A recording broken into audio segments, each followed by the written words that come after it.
everybody, it's your boy the Mad Chef. YouTube has given me a challenge, and I say challenge accepted. And what is the challenge, you may ask? Tonight we are taking on Hamburger Helper. We are doing the Hamburger Helper challenge. This is my series called Better Than the Box, where I take your name brand box dinners and make it better at home with better ingredients, and you'll never go back to them.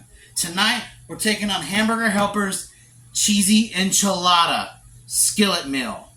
This is relatively simple to make, and also we're going to do it Weeknight Gourmet style, so that way it takes 30 minutes or less, using common ingredients and elevated to notches unknown. I've been making this for a couple years now, so let's get started.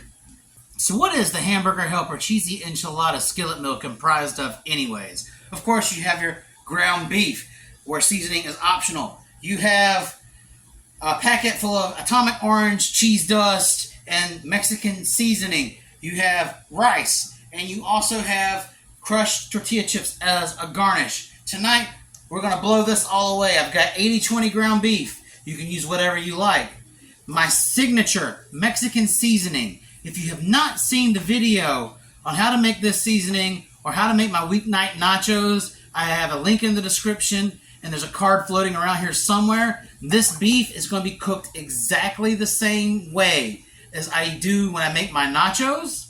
So we're going to be skipping that part of the video, and then we're going to have our rice, real enchilada sauce, real cheese, and real seasonings. So let's get to cooking. We're going to season our ground beef, sear it, and crumble it in the pan, and I'll meet you at our next step. So I already flipped over my seared beef for the first time, and now the water is boiling and ready for rice.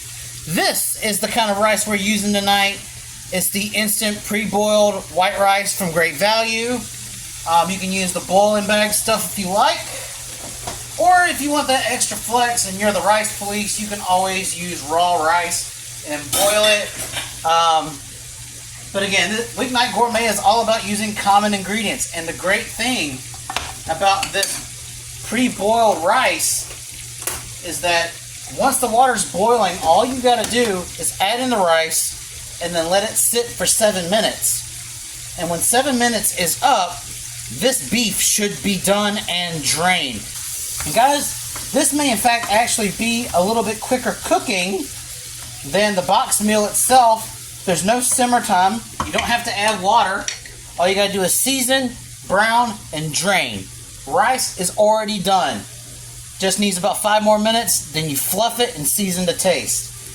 So, next step is to get this cooked and drained, and then we're going to talk sauce. Alright, 7 minutes is up, and as I have told you guys, just as I said, your ground beef is done and it's drained.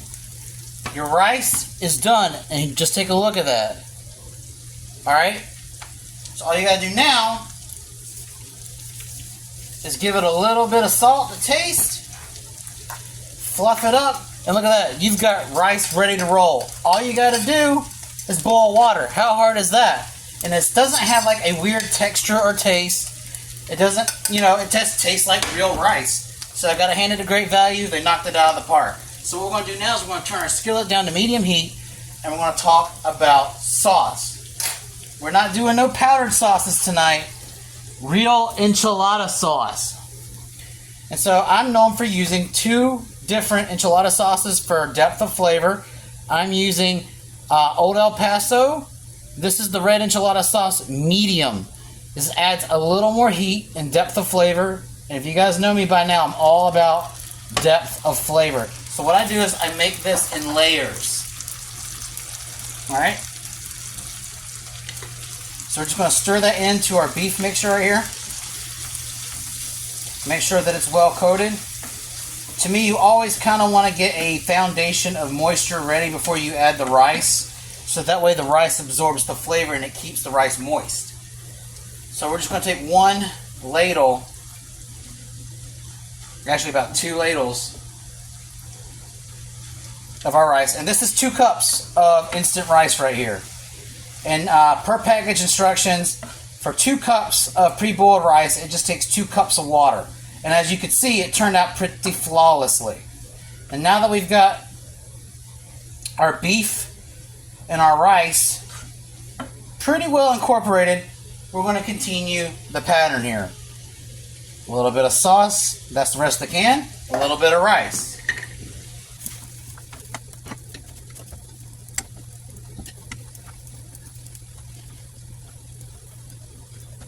Alright, and this is enchilada sauce number 2.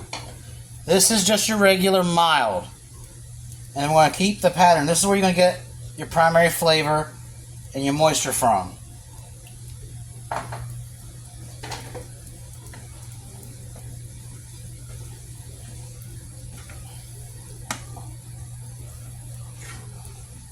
Now you're starting to see it loosen up. And I know, guys, this isn't exactly enchilada sauce from scratch. However, I do plan on making enchilada sauce in the very near future, as well as a few other sauces, so stay tuned. There's a lot of things coming to this channel, so I hope you guys really, really seriously enjoy the content, because I've got a lot of great things planned for you guys. Alright, and that's it for the rice. Once I add the cheese to this, this is going to become a more organic, a more natural tasting Mexican-inspired cheese sauce. And speaking of which, it's time for the cheese. So if you haven't figured out already, I'm about to hit it up with this Fiesta blend cheese. Anytime I cook Mexican, this is the cheese that I use. You're really honestly going to shoot for about, I know it sounds like a lot, you can always adjust the taste. I'm going to shoot for about a good 1.5 to 2 cups of this cheese. I like it really cheesy. When I cook with cheese, I like to have a really, really strong cheese pull. I bet you would never think you were going to have a cheese pull out of a Hamburger Helper dish. But this is why it's Weeknight Gourmet. That's why it's elevated. You're going to have cheese pull from this. And it's going to be rich. It's delicious. Not 100% from scratch, but it's 100% better than anything you can get from the box. And that's the whole point.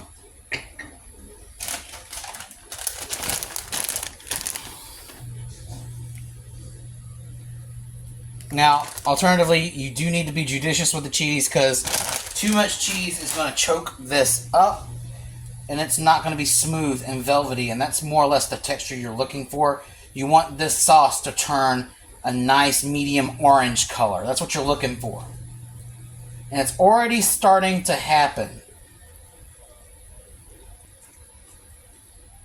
And that's what I'm talking about right there. The cheese pull. I'm just going to add one last pinch,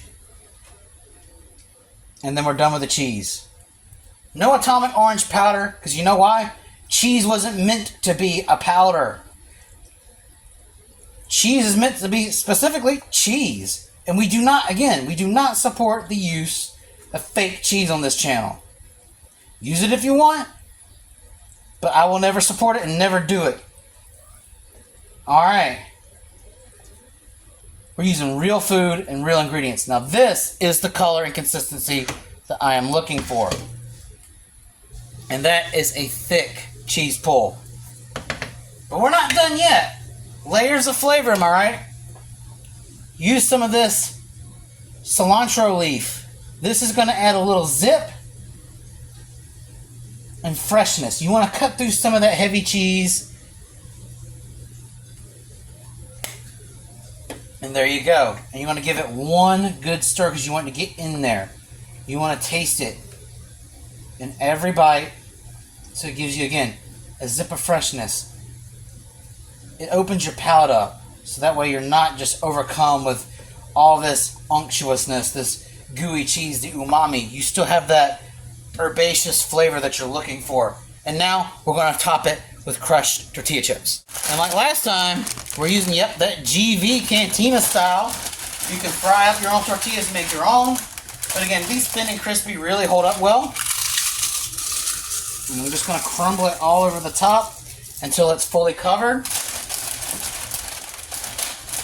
You don't want an exceptionally thick layer, because then it's going to start sucking the moisture out of your casserole here.